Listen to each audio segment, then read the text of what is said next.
On m'entend, ça va? Ça va, vous m'entendez? Voilà, Jean, c'est bon pour toi.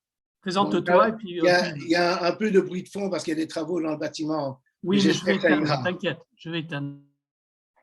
Non, mais je parle du bruit de fond ici. Bon, soit.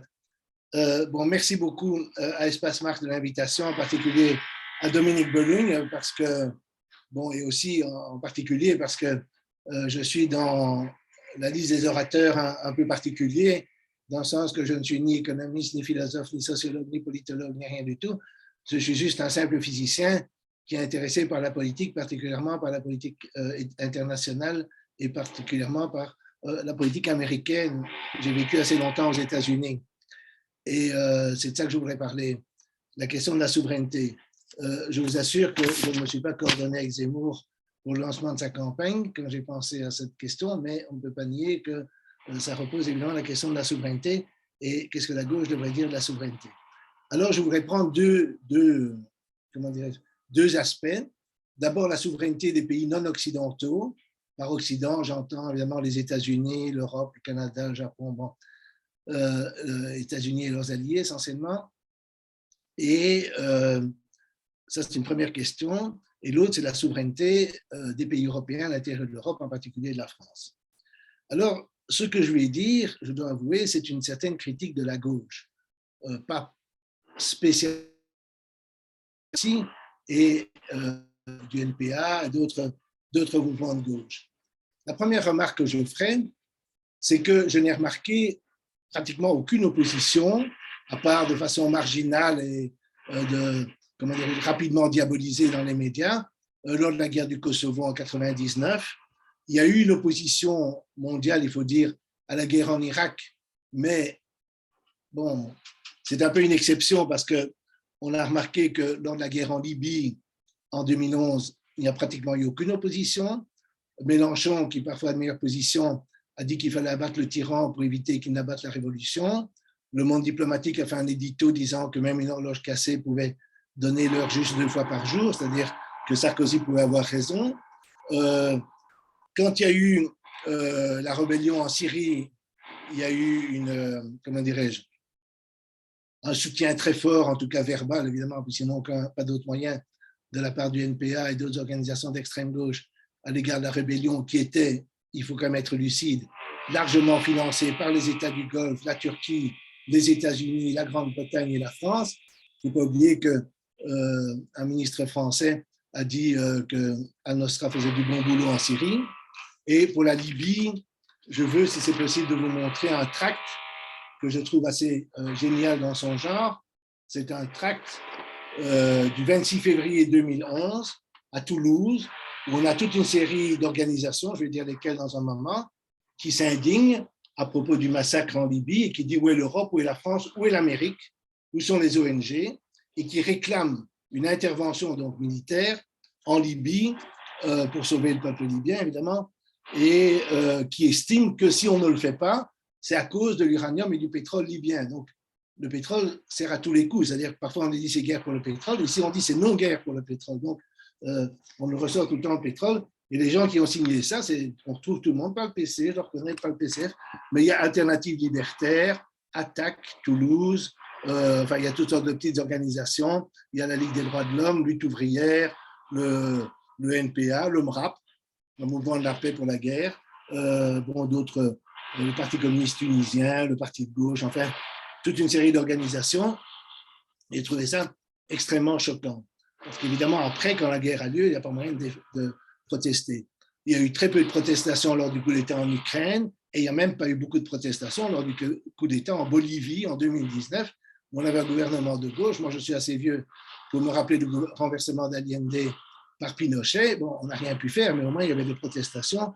Dans le cas de la Bolivie, il n'y en a pas eu. Et quand le gouvernement du MAS, donc du parti du socialisme, est revenu aux affaires en Bolivie et qu'ils ont enfermé la dirigeante du coup d'État Agnès, et encore des organisations de défense des droits de l'homme qui se sont préoccupées de sa santé.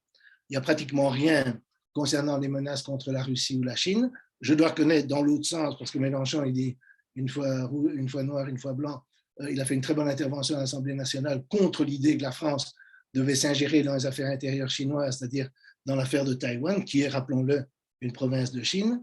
Et donc, il y a eu un très grand déficit intellectuel et militant de la gauche, en général, la gauche française et européenne et américaine, etc., sur toutes ces questions.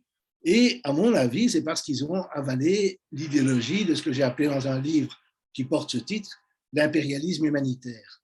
C'est-à-dire que contre le droit international, je viendrai dans un moment au droit international, un certain nombre d'intellectuels, BHL, Kouchner, pour prendre les plus connus, mais aussi beaucoup d'autres, ont estimé que les États puissants, précisément les États-Unis et leurs satellites en Europe, ont le droit de s'ingérer dans les affaires intérieures des États du tiers-monde quand il y a, soi-disant, des violations des droits de l'homme. Évidemment, c'est à géométrie variable parce que ça ne va jamais s'appliquer à l'Arabie saoudite, à Israël et à des pays amis.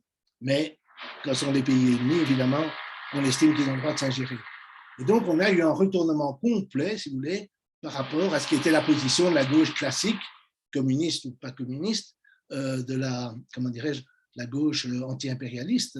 Je veux dire, c'était une constante, et c'était aussi une constante dans les pays socialistes, quand ils existaient, de défendre la souveraineté nationale et l'indépendance et la charte de l'ONU.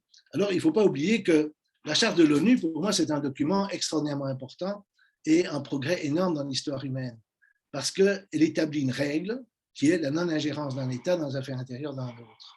Et par conséquent, ce n'est pas le droit de détermination des peuples. Les peuples, c'est plus vague. Non, c'est les États, et c'est la non-ingérence. Et ça a été fait pour éviter, comme le dit la charte de l'ONU, à l'humanité le fléau de la guerre. Et ça a été fait comme leçon, la vraie leçon de Nuremberg et de la Deuxième Guerre mondiale, parce que l'Allemagne avait utilisé la politique des minorités en Tchécoslovaquie et puis en Pologne, évidemment aussi en Russie, pour déclencher des guerres ou essayer de se renforcer.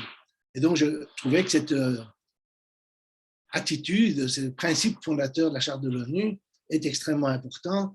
Comme disait Bertrand Russell, discuter des causes, des responsabilités de la Première Guerre mondiale, c'est comme discuter des responsabilités d'un accident de voiture dans un pays où il n'y a pas de code de la route.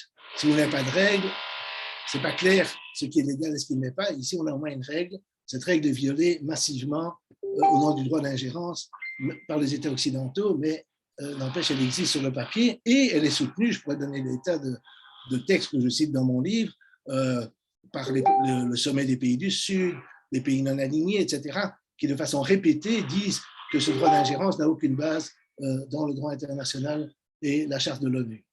Alors, je voudrais quand même rappeler quelques arguments en faveur d'une position anti-impérialiste. D'abord, évidemment, il y a un argument très simple qui est simplement monétaire. Si vous êtes prêt à dépenser 2 000 milliards de dollars, ce qui est finalement l'argent de ce cher contribuable américain, 2 000 milliards de dollars pour faire le bien, soi-disant, pour sauver les femmes afghanes, parce que c'est ça ce qu'on nous vendait comme argument de la guerre en Afghanistan, et 2 000 milliards de dollars, c'est ce que les Américains ont dépensé en Afghanistan. Vous pouvez donner de l'eau potable à tout le monde, vous pouvez éradiquer toutes les maladies aisément guérissables, vous pouvez donner des soins de santé aux femmes qui vont accoucher, etc., dans le monde entier. Alors, évidemment, vous pouvez faire beaucoup plus que ce que les Américains ont établi en 20 ans de guerre, c'est-à-dire passer des talibans aux talibans. Alors, un autre argument qui était classique dans l'anti-impérialisme et qu'on a oublié, c'est le coût des guerres. Il y a les coûts directs et les coûts indirects. Les coûts directs, évidemment, c'est seulement les morts. Ce sont des millions de morts depuis la guerre, depuis 40, d'accord, depuis 45, dans un pays, dans un monde antiraciste, gouverné par la paix, etc., se disant, mais vous avez des millions de morts en Corée, en Indochine, en Amérique centrale, en Afrique australe et au Moyen-Orient, directement liés à la politique américaine ou à celle de leurs alliés en Afrique du Sud, dans le temps, etc. Et puis, vous avez aussi ce que j'appelle les morts indirectes, c'est-à-dire les morts liées à l'embargo, aux embargos, au blocus. On peut donner tous les chiffres sur le nombre de morts au Venezuela, à Cuba, bon. Et alors, vous avez aussi le fait que des politiques progressistes en matière agricole et en matière de soins de santé qui ont été mises en place en Chine, à Cuba, ou qui sont mises en place maintenant au Venezuela, au Nicaragua, etc., sont systématiquement sabotées ou pas mises en avant ou diabolisées, ce qui fait qu'elles ne sont pas imitées ailleurs dans le monde. Et si vous faites des comptes, par exemple, je cite 2 économistes tout à fait, entre guillemets, bourgeois, Amartya Sen et Jean Drèze, qui sont des économistes enfin, pas, quand je dis bourgeois, ce n'est pas péjoratif, ce sont des économistes mainstream, on va dire, qui considèrent que, par exemple, l'Inde, parce qu'elle a un système de santé inférieur à celui de la Chine, perd près de 4 millions de personnes par an, par exemple. Ça, c'est jamais mis sur le dos de la démocratie, de libéralisme, etc. Non, non, c'est toujours les morts du communisme qu'on nous ressort, mais là, je pense qu'on devrait faire le compte et le compte serait assez lourd. Et donc, vous avez les morts directes, des morts indirects qui sont beaucoup plus nombreux, qui sont probablement par dizaines de millions. Quelque chose, on a beaucoup parlé de soviétique. Je pense que c'est important de souligner ça. Ce que je souligne dans mon livre, c'est ce que j'appelle l'effet barricade. Si quelqu'un est agressé, particulièrement si des enfants, s'ils sont battus, etc., ils vont tendance à se replier sur eux et à se défendre, et parfois, en se défendant, augmenter les dangers auxquels ils cherchent à se soustraire. Il peut y avoir des défenses irrationnelles, des défenses excessives. Alors, je vais donner un exemple. Vous avez le 11 septembre, il y a environ 3000 morts civils américains. Suite à ça, vous avez 2 pays envahis, détruits, des milliards de dollars dépensés en armement, des mesures sécuritaires kafkaïsques aux États-Unis même et dans d'autres pays.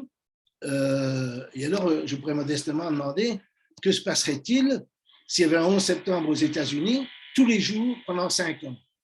Le même nombre de morts tous les jours pendant 5 ans, mettons 10 ans, enfin bon, c'est une question d'ordre de grandeur, comme on dit en physique. Qu'est-ce qui resterait de nos chères libertés et combien de pays seraient envahis, détruits? Qu'est-ce qui se passerait? C'est même inimaginable. Mais ce qu'il y aurait eu comme mort est comparable en nombre, c'est une ordre de grandeur, aux morts de la guerre, entre guillemets, civile en Union soviétique, qui était évidemment une guerre soutenue par l'intervention de 14 pays étrangers, et évidemment la Deuxième Guerre mondiale dans la même Union soviétique. Alors moi, j'ai été en Union soviétique à une certaine époque, il y a, en 69, je crois, ou en 71, c'était évidemment un pays sous haute surveillance, ça c'est vrai, mais peut-on penser que ça s'explique justement par les menaces qu'ils ont subies? On a parlé beaucoup de la Commune de Paris, mais j'ai lu, je ne sais pas si c'est vrai, que Lénine a dansé sur la neige devant le Kremlin quand la Révolution d'octobre avait duré un jour de plus que la Commune de Paris. Je veux dire, la survie de tous ces pays et la survie du Venezuela, de Cuba, ça continue, ça continue. Des pays comme, on peut reprocher tout ce qu'on veut à l'Union soviétique, mais des pays comme le Nicaragua, le Venezuela, la Bolivie, etc., n'ont strictement rien de totalitaire, de tout ce qu'on dit sur l'Union soviétique, mais ils sont soumis aux mêmes sanctions que de la part des États-Unis, aux mêmes pressions de la part des États-Unis, ils doivent se défendre, exactement comme a dû le faire l'Union soviétique, peut-être de façon excessive et maladroite. Alors, il y a aussi le problème des menaces pour l'avenir, parce qu'on prend beaucoup à la légère et beaucoup trop à la légère tous les déploiements de troupes, y compris de missiles nucléaires, etc., que les Américains font aux frontières de la Russie. Je tiens à rappeler, parce que je vois ça tout le temps dans les médias, on dit que les Russes mettent des troupes aux frontières de l'Ukraine. Mais ils mettent des troupes aux frontières de l'Ukraine chez eux, parce qu'ils ont une frontière commune. Encore. Et ils ont une frontière commune. Les Américains, quand ils mettent des troupes en Ukraine, dans les Pays-Bas, etc., c'est jamais chez eux, ou au large de la Chine, etc. Et moi, je suis quand même un peu inquiet, parce que pendant la crise des missiles de Cuba, c'est un fait qui apparemment est bien établi, c'est qu'il y avait un sous-marin soviétique qui, ayant perdu le contact avec Moscou, avait risqué, avait pensé, enfin, le chef du sous-marin avait pensé attaquer un navire américain et donc déclencher en fait une troisième guerre mondiale. Et il y a un sous-officier qui s'appelle Archipov qui a empêché cela. Et si on est là en train de discuter, c'est en partie grâce à lui. Et donc, je ne pense pas que les Américains vont délibérément lancer une attaque nucléaire contre la Russie et la Chine parce qu'ils savent que ce serait suicidaire pour eux, mais un accident peut être rapidement arrivé et il n'y a pas besoin de jouer avec le feu, d'autant plus qu'il n'y a aucune raison de croire que ces pays, la Russie, la Chine, menacent en quoi que ce soit les États-Unis, à part la Chine peut-être dans la compétition que les Américains aiment tant. Alors, je pense que sur toutes ces questions, la gauche devrait changer radicalement d'attitude. Mais le problème, c'est que si vous défendez le droit international, alors on vous accuse de défendre les dictateurs. C'est pas vrai, tout le monde n'est pas dictateur, la Bolivie est un exemple, mais il y a une révolution culturelle que je plaide sur la question de la gauche et du tiers-monde, c'est-à-dire qu'on devrait revenir à une position on va dire, je ne prétends pas qu'il faut soutenir ces pays, ça n'a pas beaucoup de sens, mais il faudrait au minimum revenir à la position qui était celle du gaullisme et du Parti communiste à l'époque, d'une France indépendante et facteur de paix, la France de Gaulle, qui a reconnu la Chine, par exemple, en 1964, sous Mao Tse-tung, qui était, je crois, légèrement plus totalitaire que la Chine actuelle, et néanmoins, il l'a reconnu parce que, comme disait De Gaulle, les choses étant ce qu'elles sont. C'est très marrant de voir que quand Mélenchon a rappelé cette position à l'Assemblée nationale, il y a un député qui a commencé à écrire « Vous lisez le petit livre rouge !» comme si De Gaulle lisait le petit livre rouge. Je ne sais même pas s'il était édité à l'époque. Je veux dire, c'est d'un ridicule. Les arguments des interventionnistes sombrent dans le ridicule le plus complet. Et je pense que la gauche devrait s'opposer à ça, pas à pas, y compris sur la question de l'information, y compris sur la propagande de guerre, etc. Mais je pense aussi, et ça c'est quelque chose dont on n'a pas assez conscience, c'est qu'il y a un renversement total du rapport de force. En 1999, moi j'étais déjà contre la guerre, je suis toujours, comme on dit aux États-Unis, je suis déjà contre la prochaine guerre, j'étais contre la guerre au Kosovo, mais comment dirais-je, là, les États-Unis semblaient tout puissants et on ne pouvait rien faire, c'était la puissance dominante, blablabla. Ils ont été tellement arrogants et ils ont été tellement pris parce que, ça, toujours bien citer Staline, ce que Staline appelait le vertige du succès, ils ont cru qu'ils dominaient le monde et ce que tout le monde a fait dans le passé, multiplier leurs ennemis. Et finalement, ils ont beaucoup d'ennemis.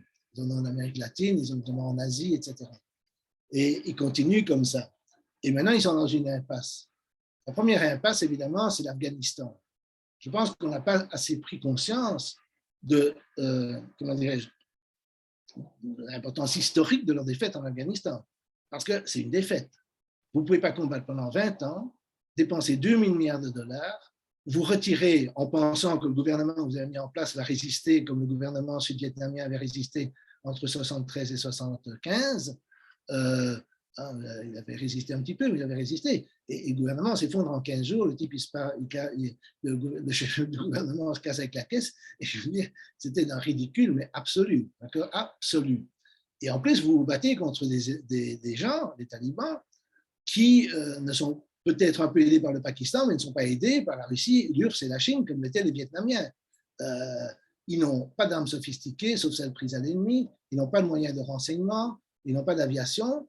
Les Américains ont tout et ils perdent. Je veux dire, c'est spectaculaire. Alors, il ne faut pas me dire « Oui, mais j'aime pas les talibans ». Non, moi, j'aime pas les talibans, c'est pas ça la question. Quand on me dit « J'aime pas les talibans », je dis « Mais qu'est-ce que vous faites d'avoir été vaincu par eux ?»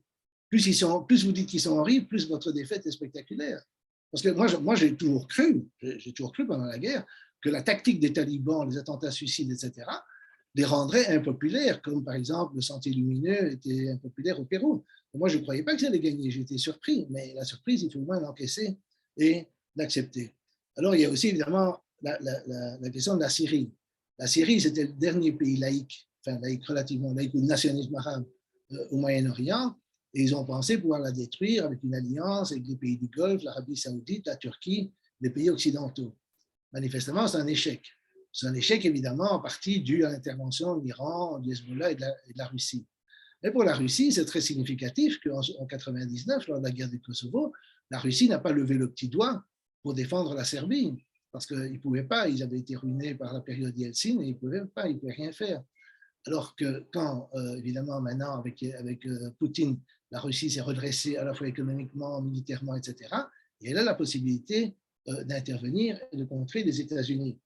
Comme il n'y a pas d'opposition ni aux États-Unis, ni ici aux politiques impériales, parce que tout le monde a cédé à l'idéologie de l'ingérence humanitaire, il faut bien que l'opposition vienne de l'extérieur, c'est-à-dire des talibans, la Russie, de la Chine. Si on ne les aime pas, je réponds toujours la même chose, mais faites vous-même ce qu'eux font, alors on n'aura peut-être pas besoin d'eux.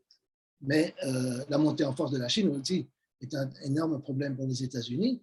Et donc, je pense qu'il y a une impasse dans laquelle ils se trouvent, mais qui n'est pas due à nous, qui n'est pas due à la gauche occidentale, qui n'est pas due à la gauche américaine, qui, au contraire, a été extraordinairement faible sur toutes ces questions. Alors maintenant, je vais passer à l'autre volet de la souveraineté nationale, qui est la souveraineté nationale des pays européens à l'intérieur de l'Union européenne. Alors, pour situer le problème, comprendre le problème, il faut d'abord dire quel est le projet européiste, quel est le projet de la construction européenne. Il y a un projet qui remonte aux années 30. Hayek, par exemple, le grand libéral, était pour la construction européenne. Il était explicitement pour une construction européenne qui empêcherait toute social-démocratie d'émerger en Europe. C'était son but. Il a écrit un article, je peux vous le retrouver en 1939, qui est tout à fait explicite là-dessus. Et donc, bon, après, c'est devenu soi-disant progressiste, mais j'ai quelques doutes là-dessus. Et ce projet, c'est de faire des États-Unis d'Europe. C'est un projet fédéraliste. C'est faire de l'Europe un État fédéral comme les États-Unis. Donc la France, c'est le Massachusetts, l'Allemagne, c'est le Texas ou la Californie. Et ça doit être des États comme ça. Mais, comme disait je crois que De Gaulle faisait remarquer ça, les États-Unis, évidemment, ont été créés comme État fédéral. D'accord ? C'était les 13 États initiaux qui ont créé un État fédéral à partir d'une souche qui était pratiquement entièrement anglophone d'origine. Et donc, après, il y a eu l'immigration, il y a eu la conquête des régions peuplées par les Indiens qu'on a un peu éliminées, et c'est comme ça qu'on a créé aussi une partie du Mexique. C'est comme ça que les États-Unis modernes se sont créés par expansion à partir d'une souche originale qui était fédérale. En Europe, on veut créer un truc fédéral à partir de peuples qui existent depuis 1000 ans. Comme disait De Gaulle, les peuples sont comme des chaînes, ils durent 1000 ans. Et il disait aussi qu'on ne fait pas d'omelette avec des œufs durs. Et c'est ça tout le problème, on veut faire une omelette avec des œufs durs. Les États-Unis, c'est une omelette au départ. Et ça, c'est tout le problème, c'est que les nations européennes, elles existent. Moi, j'ai voyagé, j'ai travaillé dans plein de pays, la France, l'Allemagne, l'Italie, la Suisse, la Finlande, plein de pays. Je n'ai pas remarqué que le sentiment national avait reculé d'une virgule dans tous ces pays. Il suffit de regarder les compétitions sportives ou je ne sais pas quoi. Les Français restent français, les Allemands restent allemands, les Italiens. On peut le regretter, on peut s'en réjouir, c'est pas ça la question, c'est un constat. D'accord ? Et dans la mesure où les sentiments d'appartenance, dans la mesure où ils existent au niveau national, réexistent au niveau national et pas au niveau européen, où il y a très peu de sentiments d'appartenance. Moi, je peux me dire que je suis européen, mais si je rencontre un Suisse, je suis aussi européen que lui. La Suisse ne fait pas partie de l'Union européenne. Donc ça, européen au sens continental, ça ne me dérange pas, mais l'adhésion à l'Union européenne n'existe pratiquement pas. Et la force de l'Union européenne, c'est que les gens dans les États-nations ne savent pas combien l'Union européenne a de l'importance pour eux. Mais l'Union européenne, évidemment, contrôle notre monnaie, elle détermine en principe nos frontières, elle contrôle en principe nos budgets, elle contrôle nos lois. Beaucoup de lois sont des adaptations de directives européennes en droit français ou belge. Et donc, la souveraineté des pays européens a en réalité disparu. Il y a une espèce de théâtre d'ombre, comme votre élection présidentielle, où tout le monde est là, mais comme personne ne veut sortir de l'Union européenne, il n'y a pas réellement d'alternative. Vous pouvez peut-être Mélenchon au pouvoir, mais il ne pourra rien faire, il sera saboté par l'Union européenne. Vous pouvez mettre Zemmour au pouvoir, ce que je ne souhaite pas, ce n'est pas ça la question, mais je pense qu'il ne pourra pas faire grand-chose à l'intérieur de l'Union européenne, malgré ce qu'il prétend. Et donc, ou bien alors il rentre en conflit, alors on se trouve dans la situation de Syriza, c'est-à-dire si on est dans le conflit avec l'Union européenne et qu'on n'a pas vraiment préparé le conflit, qu'on n'a pas vraiment préparé sa population à affronter ce conflit, après quelque temps, on sait, c'est aussi simple que ça. Et donc, je pense que c'est une question fondamentale qui doit être posée. Alors, évidemment, ce qui est embêtant, c'est que maintenant, évidemment, Zemmour ne fait qu'ajouter la confusion, c'est que c'est souvent devenu, le thème de la souveraineté nationale est un thème qu'on considère comme d'extrême droite, raciste, fasciste, etc. Il faut quand même revenir sur l'histoire.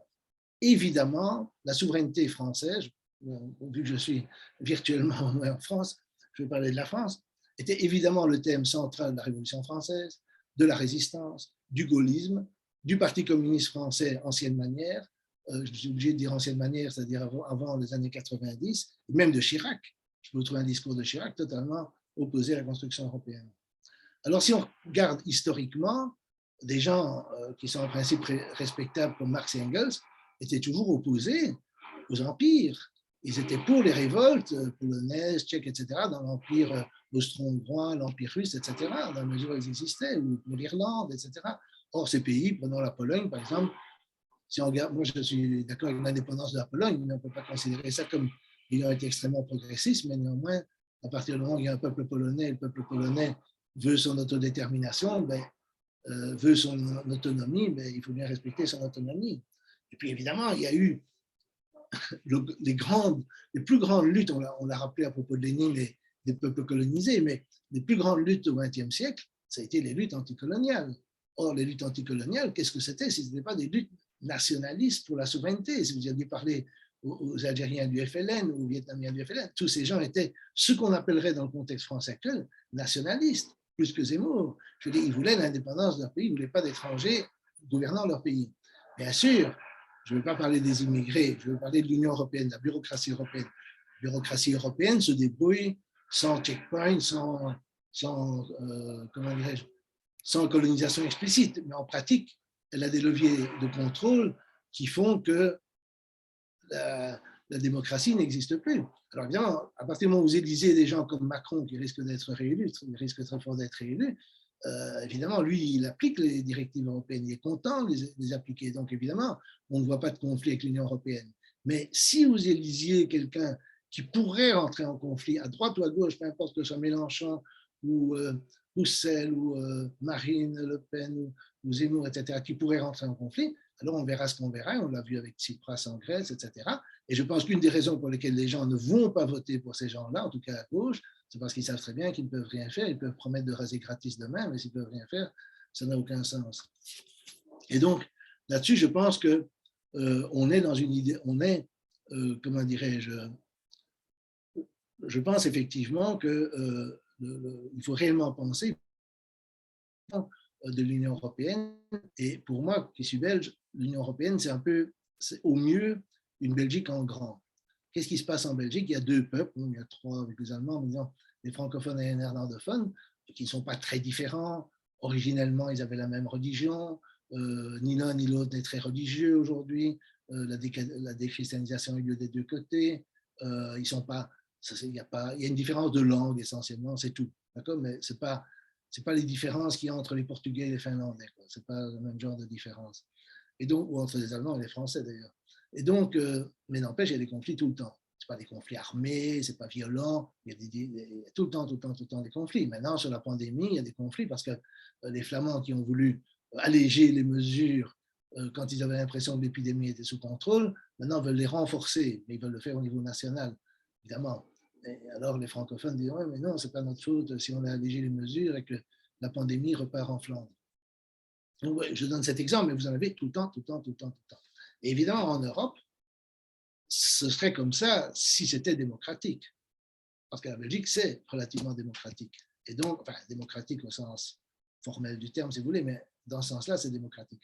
Et donc, bon, il y a des discussions, il y a des votes et tout ce que vous voulez. Mais si vous aviez ça au niveau européen, qu'est-ce qui se passerait? Bon, qu'est-ce qui se passerait si vous aviez un Parlement réellement, qui a réellement un pouvoir avec un véritable gouvernement représentatif?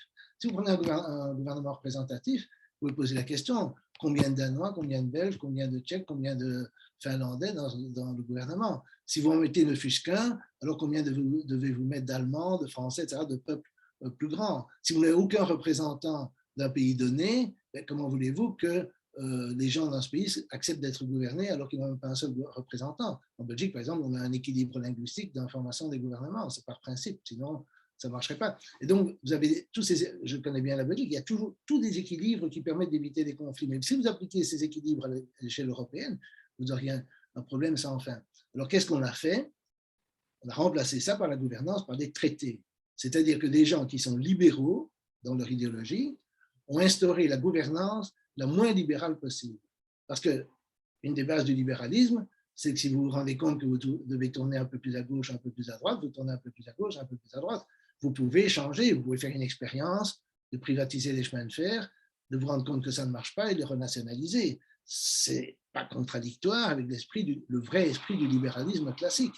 Mais c'est impossible à partir du moment où vous acceptez une gouvernance par les traités, qui est simplement dont l'application est contrôlée par la Commission européenne. Donc vous avez la gouvernance la plus bureaucratique qu'on puisse imaginer, un truc que même les soviétiques n'avaient pas, au nom du libéralisme. Mais c'est parce que simplement parce qu'une démocratie au niveau européen est impossible parce qu'il n'y a pas de peuple européen. Et ça, ils n'en sortent pas parce qu'il n'est pas en construction. Et donc, toute leur histoire, tout leur rêve d'un État fédéral sur le modèle américain, entre parenthèses, je ne vois aucune raison de vouloir imiter la société américaine en Europe. Merci, non merci, j'en ai pas besoin. Mais c'était ça le rêve des européistes originaux. Et donc, ils sont d'une certaine façon au milieu du gué. Parce que pour forcer l'unité européenne, ils ont eu une idée géniale, enfin Mitterrand a cette idée géniale, il n'y a rien compris rien, mais c'était l'euro. Donc on va avoir une monnaie, bon, unique, elle n'est pas unique, c'est une monnaie commune, mais enfin ça fonctionne tout de même comme une monnaie unique, au niveau européen. Alors, ça veut dire que les pays ont tous la même monnaie, ne peuvent plus fluctuer entre eux. Moi, je me rappelle très bien quand j'étais gosse, je m'intéressais au cours des monnaies, et je me rappelle, quand on est passé à l'euro, par exemple, ou peu importe que ce soit le franc français ou le franc belge, mais par exemple en franc belge, la lire valait 8 francs belges pour 100 lire quand j'étais petit, et elle valait 2 francs belges pour 100 lire quand on est passé à l'euro. Donc il y avait un facteur 4.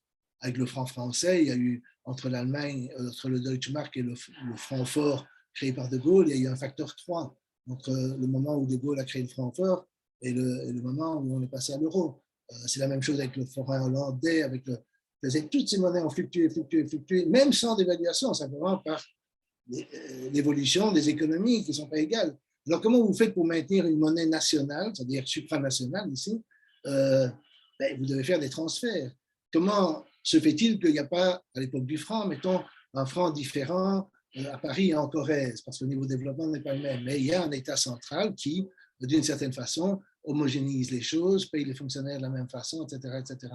Et donc, si vous n'avez pas cet État central, si vous n'avez pas un État, cette monnaie n'est pas viable. Elle est sous des secousses sans arrêt. Vous avez, comme souvent en Belgique, on a des sommets de la dernière chance pour résoudre les problèmes entre néerlandophones et francophones. Mais on a toujours des sommets de la dernière chance pour sauver l'euro, et on a sauvé l'euro jusqu'à présent. Combien de temps ça va durer, j'en sais rien. Mais il me semble que c'est un problème structurel d'avoir une monnaie qui n'est pas appuyée par un État central. Or, il n'y a pas d'État central en Europe et il n'y en aura pas. Parce que ça, c'est l'autre problème, de même que souligne les limites de l'impérialisme américain. Il faut se rendre compte que le projet européen rencontre de plus en plus de résistance. Alors, il rencontre des résistances, évidemment, en Hongrie, en Pologne, mais en France. Vous voyez Marine Le Pen et Zemmour, même s'ils ne sont pas anti-européens. Et donc, voilà, c'est dans une impasse. En Italie, je veux dire, partout, vous avez du nationalisme. C'est-à-dire qu'on a créé, à cause de la construction européenne, et en essayant de priver les peuples de leur souveraineté, on a créé exactement ce qu'on prétendait combattre, c'est-à-dire le nationalisme à l'intérieur des États-nations européens. C'est vraiment un succès extraordinaire. Mais ce qui est vrai, et ce qui est dommage, et je regrette tout autant que vous, c'est que ce nationalisme est de droite, en général. Pas partout, mais oui, pratiquement partout de droite, même d'extrême droite. Mais à qui la faute? À qui la faute? Si le PC avait gardé les positions qu'il avait dans le temps, où il était très souverainiste, on n'en serait probablement pas là. Ou si la gauche avait gardé des positions souverainistes. Mais elle ne l'a pas fait. Le souverainisme, comme j'ai expliqué, n'est pas de droite, n'est pas d'extrême droite, c'est la Révolution française, c'est la résistance et tout ça. Et si on avait gardé l'idée qu'une démocratie a besoin d'un démos, c'est-à-dire d'un peuple, et qu'il n'y a pas de peuple européen, alors je pense qu'effectivement, on ne serait pas dans la situation où on est. Et je veux finir par là, en donnant un exemple où je pense que la gauche remporte des succès, c'est en Amérique latine, en Bolivie, au Pérou. Bon, tout ça, évidemment, c'est sujet à caution en Bolivie, au Pérou, au Venezuela, au Nicaragua, etc. Maintenant, récemment, en Honduras, bon, les gens peuvent changer, comme on l'a vu en Équateur, où Corée a été remplacé par quelqu'un qui l'a trahi, etc. Mais bon, il n'y a rien qui est coulé dans le marbre, mais la révolution d'octobre non plus ne l'était pas. Vous voyez bien ce qui s'est passé avec l'URSS. Donc, il n'y a pas de solution finale. Et donc, on n'a pas de solution ultime à ce genre de problème, mais n'empêche, il y a des progrès en Amérique latine. Et je fais remarquer que tous ces pays, ont des directions politiques, et toute la gauche en Amérique latine, qui sont ultra souverainistes. C'est la patrie ou la mort. Et la patrie ou la mort, c'est patria o morte, c'est un slogan latino. Et bon, il n'y en a aucun dans ceux de gauche qui veulent être soumis, par exemple, à l'Organisation des États américains, qui est un peu l'équivalent de notre Union européenne, c'est-à-dire un truc sous influence, plus encore en Amérique latine qu'ici, sous influence américaine énorme. Et personne, même des petits pays, ne disent, comme le Nicaragua là, ou l'Honduras, oh, nous sommes plus forts si nous faisons partie d'une grande unité, etc. Non, pas du tout. Ils veulent le droit à l'autodétermination et défendre de façon acharnée le principe de non-ingérence dans les affaires intérieures d'un État, dans les affaires intérieures d'un autre. Voilà, je crois que je n'ai pas pris trop de temps et je vais arrêter là. Merci Jean. Écoute, tu poses et tu soulèves un certain nombre de questions, à la fois sur la période passée, mais aussi sur les enjeux d'avenir concernant à la fois la construction européenne et la nécessité de revitaliser le droit des peuples à l'autodétermination. Alors évidemment, tu réactives… le droit à la souveraineté des États. Pas, les peuples, c'est très compliqué parce qu'il ne faut pas oublier que l'impérialisme allemand a toujours utilisé le droit des peuples, par exemple, des peuples, comment dirais-je, les Sudètes, par exemple. C'est très compliqué. Le droit des peuples, ça peut être manipulé par l'impérialisme de toutes sortes de façons.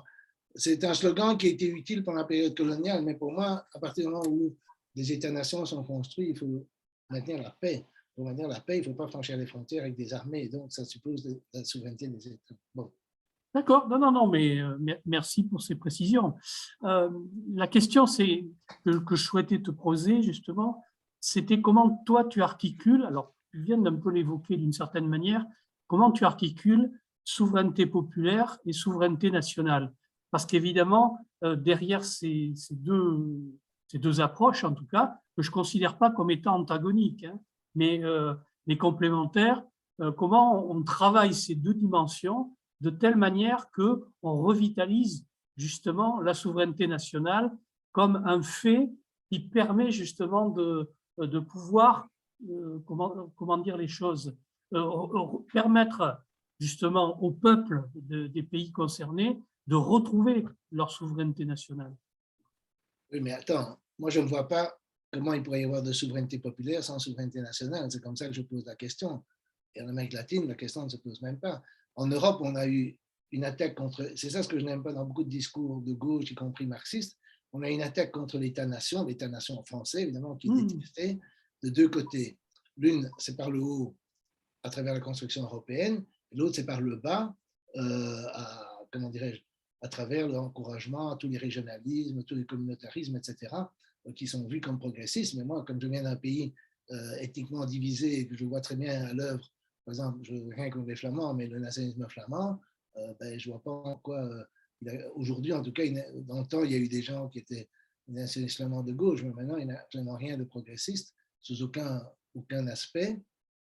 Et je ne vois pas pourquoi le nationalisme corse, breton, basque, etc., serait nécessairement plus progressiste, quoi. Donc, je me rends compte que c'est peut-être pas très bien quand je suis virtuellement à Bordeaux de défendre le jacobinisme, mais j'ai quand même tendance à être un peu jacobin et c'est mon expérience de Belge qui me rend un peu jacobin, enfin un peu. Hein. Bon, il y a des nuances, mais comment dirais-je, oui, je veux dire, s'il n'y a pas de peuple, d'ailleurs, s'il n'y a plus de peuple français, si effectivement les conflits communautaires prennent une ampleur telle qu'il n'y a plus de sentiment d'appartenance à un peuple français, il n'y a plus de démocratie. Alors vous avez le tribalisme, et alors vous avez l'Amérique, et vous avez un bordel pas possible. Et je ne vois pas comment faire autrement. Moi je suis terriblement, peut-être que par rapport aux autres orateurs, j'ai tendance à essayer de m'ancrer dans le réel et l'actualité plus que dans l'utopie. Je n'ai rien contre l'utopie, je n'ai rien contre le fait d'avoir des plans d'une société radicalement différente, avec autogestion, etc., etc. Mais comme je l'ai rappelé avec Lénine et la Commune de Paris, elle a été écrasée. Hein. La Révolution espagnole a été écrasée, et la Révolution allemande avec Rosa Luxembourg a été écrasée. Donc la question quand même fondamentale qui se pose, c'est comment vous faites pour ne pas être écrasé. Et l'Union soviétique a failli être écrasée, et dans la Première Guerre, dans les invasions impérialistes après la guerre, et encore plus dans la Deuxième Guerre mondiale. Donc, si vous voulez survivre, si vous voulez agir, si vous voulez par exemple libérer les femmes, etc., en Asie, pour ça, il faut survivre. Comment vous faites pour survivre? Ça, c'est toute la question. Moi, je n'ai pas de réponse à ça. Je ne dis pas que la réponse est l'URSS. Moi, j'admire les tentatives de survie en Amérique latine de gouvernements souverains. Mais pour moi, s'ils commettent des erreurs, s'ils commettent des violations des droits de l'homme, comme on dit, la dernière des choses que je vais faire, c'est les critiquer. Parce que je voudrais bien qu'on puisse faire ça ici. Ici, on ne fait rien. Donc, il me semble que la moindre des choses, c'est au moins changer de discours. Oui, alors, mais justement, alors, la question qui se pose, je crois, hein, aujourd'hui, justement, c'est qu'on se rend bien compte que dans la plupart des pays, hein, y compris le nôtre, la question du consentement qui permet justement de construire l'unité républicaine auquel tu fais référence est aujourd'hui complètement remis en cause. Puisqu'on voit que, par exemple, tu as plus de 50% de la population française qui ne participe plus aux élections, donc qui ne reconnaît plus les institutions qui permettent d'organiser en tout cas une forme de démocratie participative ou délégataire, hein, puisqu'il y a les deux. Donc la question est posée évidemment, comment, enfin, sur quelle base d'abord on reconstruit le sentiment national. Je ne crois pas que les communistes soient opposés au sentiment national. La question, c'est comment ce sentiment national, en tout cas cette idée de nation, quel contenu on lui donne. Je veux dire, il y a une différence entre quand même certaines conceptions, je dirais, étroites d'une nation à l'écart du monde, pour dire les choses comme ça, et puis tu as une autre façon de concevoir. D'ailleurs, les communistes, hein, français en tout cas, sont toujours pour une Europe des peuples, une Europe des États souverains. Hein. On n'a pas quitté cette dimension-là. Bien entendu qu'il y a une réflexion qui est engagée, y compris au Parti communiste, mais jamais explicitement, sur la question du fédéralisme que tu as évoqué. Et donc sur l'idée, effectivement, de la construction d'un État européen, mais ce n'est pas vraiment explicite. Enfin, moi, pour l'instant, de ce que je connais dans les discussions que je peux avoir, on est plus dans la sortie du traité, des traités européens actuels, mais pas pour le vide, c'est-à-dire pas pour le retour à avant, mais pour une nouvelle construction européenne basée évidemment sur le principe de souveraineté des États européens, ce qui n'est pas la construction actuelle, hein, évidemment, de l'Europe. Voilà, moi c'est ce que je maîtrise. Et à partir de là, on sent bien qu'il y a besoin de refonder, y compris l'idée d'État national. C'est-à-dire que cette conception-là, elle est obligée de prendre en compte non pas l'existence de l'Union européenne, mais l'existence de l'Europe en tant que continent.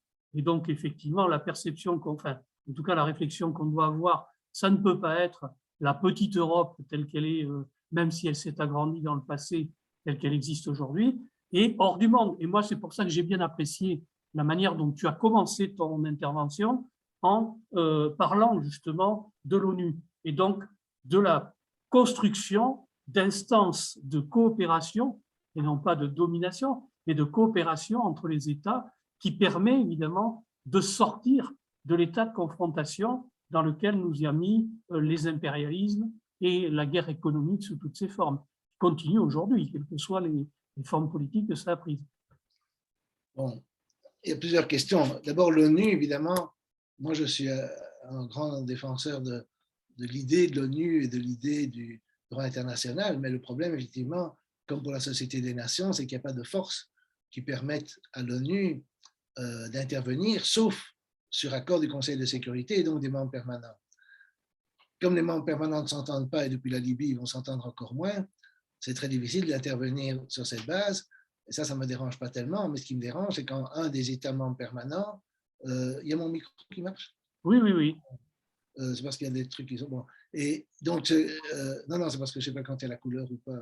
Bon, bref, quand un des membres permanents, les États-Unis, pour ne pas les nommer, viole systématiquement le droit international, qui va faire la police? Personne, évidemment. Le seul espoir, c'est qu'il y a un équilibre des forces qui viennent d'autres puissances. Il ne va pas venir du NPA, hein, c'est le moins qu'on puisse dire. Et donc, il va, ni même du PC, et donc il ne va pas venir ni de la gauche américaine. La gauche américaine, je veux dire, il faut se rendre compte que le grand, que j'aime encore relativement bien pour certaines choses, comment dirais-je, Sanders, qui est le représentant le plus éminent de la gauche américaine, est quand même arrivé à traiter Chavez de dictateur communiste mort. Il était mort, ça c'est vrai, le reste c'est faux. Il n'était ni dictateur ni communiste. Je veux dire, quand on en arrive à ce degré de... Oui, je peux vous donner des tas d'exemples où ils votent pour des sanctions, enfin, des trucs horribles, quoi.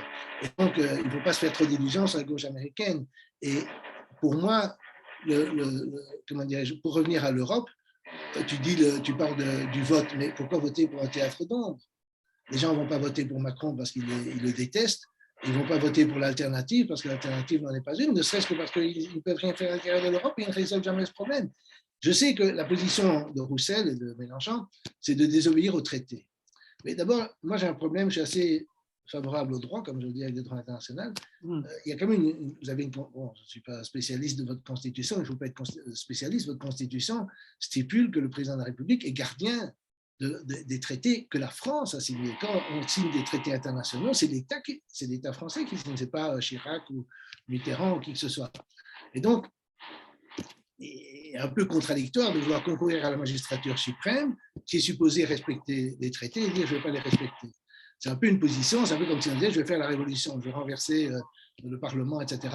Mais ça ne va pas, on n'a pas le rapport de force parce qu'évidemment, beaucoup de Français ne seront pas d'accord avec ça. Donc, on ne prépare pas l'opinion au conflit qu'il y aurait avec le reste de l'Europe. Alors, j'ai un autre problème, tu as évoqué, ça c'est, ah oui, on va sortir de l'Union européenne actuelle, mais on va refonder l'Europe parce qu'il faut absolument une Europe. Pourquoi faut-il une Europe? Qu'est-ce qui ne va pas avec la Suisse?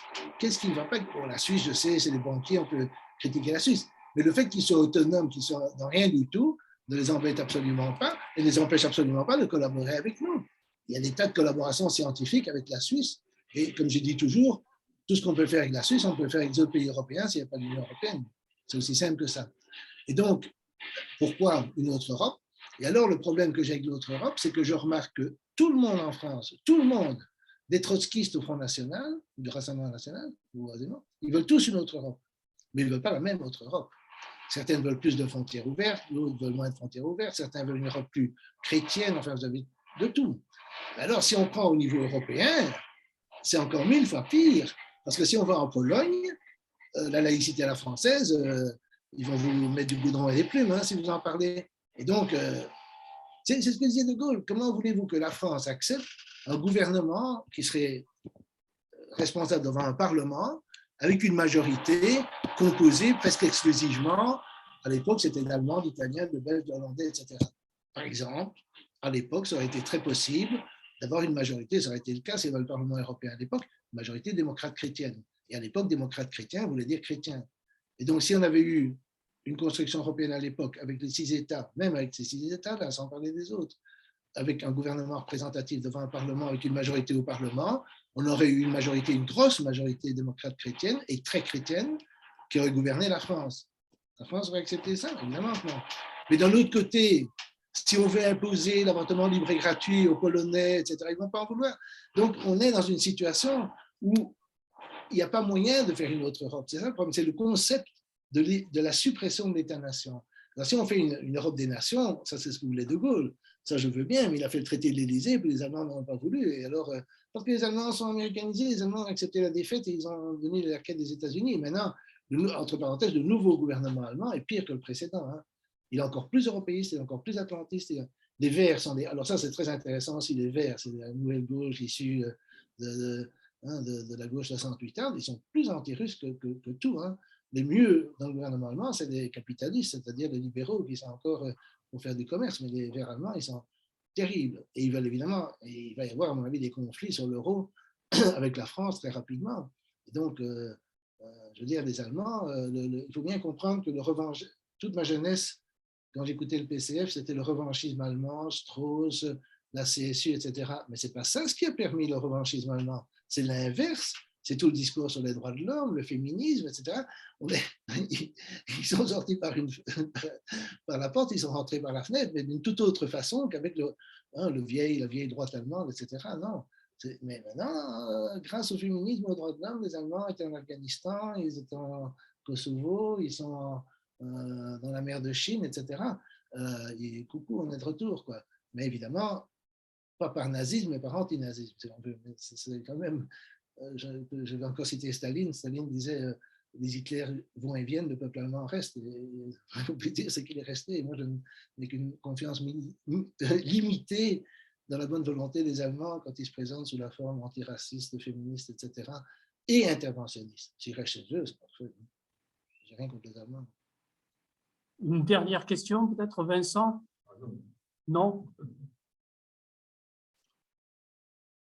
Parmi les personnes ici encore connectées, sinon, écoute, je te remercie beaucoup, Jean, pour toutes les réflexions que tu nous as fait partager. De toute façon, le débat, il est toujours présent et de toute façon, c'est une question à laquelle on va se confronter, je dirais, dans les années qui viennent. Donc, c'est toujours important, évidemment, d'en reparler. Si tu souhaites un dernier mot, vas-y.